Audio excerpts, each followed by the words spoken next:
happens as it goes on. We never knew when the chimney came tearing through. We never knew when a great marine pitcher weighing 125 pounds crashed down not 8 feet away from us. We were frequently shaken loose to our hold from the door and only kept our feet by mutual help and utmost efforts. The floor moved like short, choppy waves of the sea, crisscrossed by a tide as mighty as themselves. The ceiling responded to all the angles of the floor. I never expected to come out alive. Oh my goodness, so the quake got worse.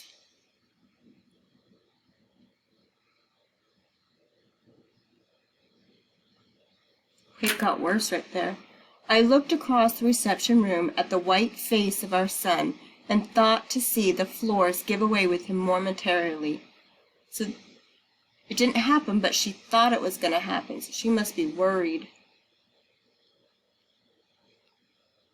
How a building can stand in such motion and keep its frame intact is still a mystery to me. So it was still standing there, even with all of that emotion. Okay. So she was watching her son in this part of it, as the floor was moving.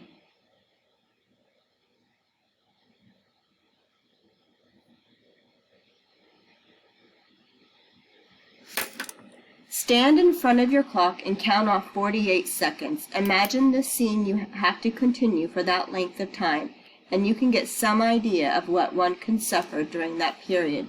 So that earthquake must have lasted 48 seconds. I bet this what felt like forever.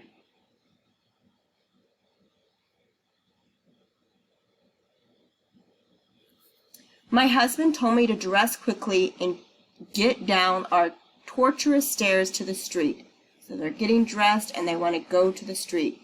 I rushed to the window and saw my neighbor of the lower flat standing in the middle of the street in her nightclothes, clasping her little babe in her arms. I called to her and asked if I should fling out some bedclothing to wrap them in. She said her husband had gone to the house to get their clothes. The street was black with people, or rather white, for they were mostly in the street, undressed. Okay, so the street was full of people, and what does this mean? They were undressed. I think they were so scared they just ran out in their pajamas. They weren't worried about clothes, they were just worried about their life. So the next thing I see here is they're going outside.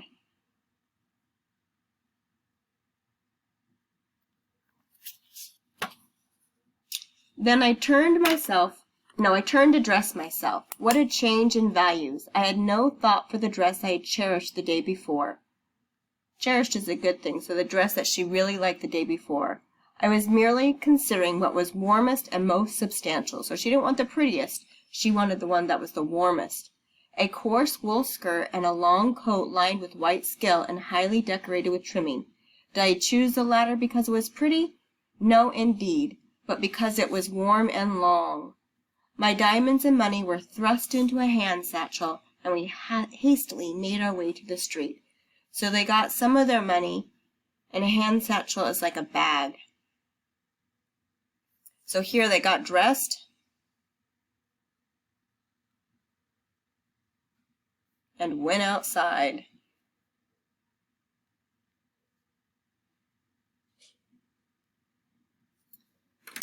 After a half hour, we came to our flat to make an inventory of the situation.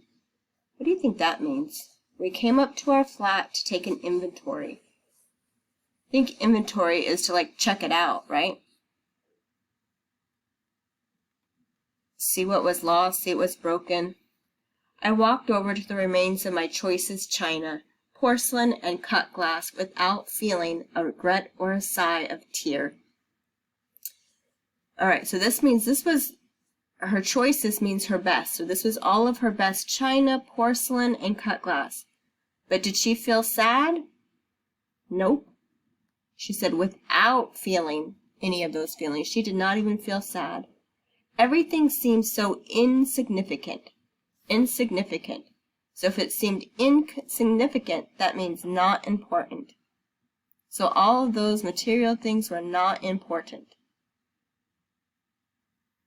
And the world so far away, that is, the world we had lived in, all estimates of value were annihilated. Human life seemed the only thing worth consideration.